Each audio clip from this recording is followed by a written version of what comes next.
ప్రభు నామంన మీ అందరికీ వందనాలు. ఈరోజు దేవుని యొక్క వాక్యము, వాగ్దానము నరుని హృదయములో ఆలోచనలు అనేకములుగా పుట్టును. యెహోవా యొక్క తీర్మానమే స్థిరము. సామెతల గ్రంథం 19వ అధ్యాయం 21వ వచనం.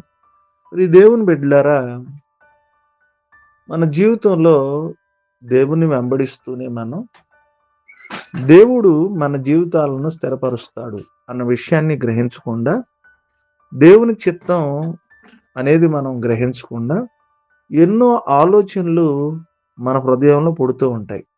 నేను ఇలా చదువుతాను, నేను ఇలా వివాహం చేసుకుంటాను, నేను ఇలా వ్యాపారం చేస్తాను, నేను ఇలా వెళదాము, నేను ఇలా కొనదాము అనుకుని మన జీవితంలో ఎన్నో రకాలైనటువంటి ఆలోచనలు కలిగి మన సొంత ఆలోచనలతో మనం ఆలోచిస్తాం.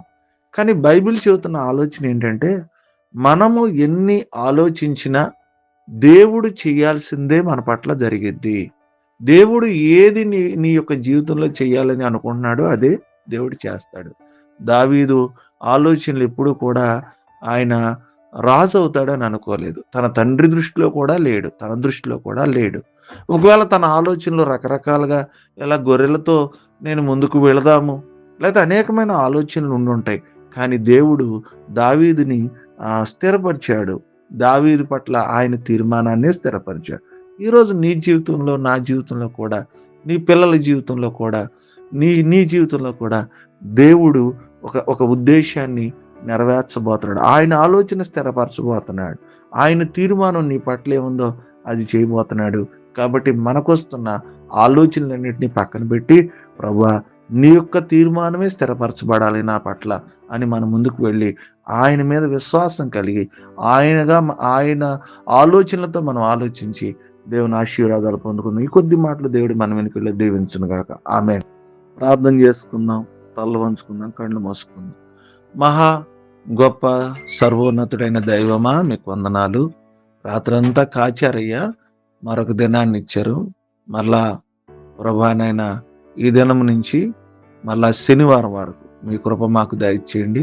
ఈ లోకంలో మరలా మేము తిరుగుతూ ఉన్నప్పుడు, లేకపోతే నేను పనుల మీద వెళుతూ ఉన్నప్పుడు, వ్యాపారాల కోసం, ఉద్యోగాల కోసం రకరకాలుగా నీ బిడ్డలు నేను ముందు కొనసాగుతున్నప్పుడు మీ అపారమైన కృప అందరికీ దయచేసి వాక్యం ద్వారా వారి జీవితాలు నడిపించబడ్డాక సహాయం చేయమని కోరుకున్నా. అయ్యా, మనుషుల ఆలోచనలు అనేకమైనవి, యెహోవా యొక్క తీర్మానమే స్థిరమన్నారు. నా జీవితంలో మీరు చేసిన తీర్మానాలే స్థిరపరచమని, బలపరచమని ప్రార్థన చేస్తాం. ఈ దినాన వివాహ దినాలు జరుపుకుంటున్న వారిని, పుట్టినరోజులు జరుపుకుంటున్న వారిని జ్ఞాపకం చేసుకుని, అనారోగ్యాల చేత ఇబ్బంది పడుతున్నారని జ్ఞాపకం చేసుకుని, వాతావరణ పరిస్థితులు స్వాధీనపరుచుకోండి నాయన. ముఖ్యంగా వర్షాన్ని కూడా జ్ఞాపకం చేసుకోండి నాయన.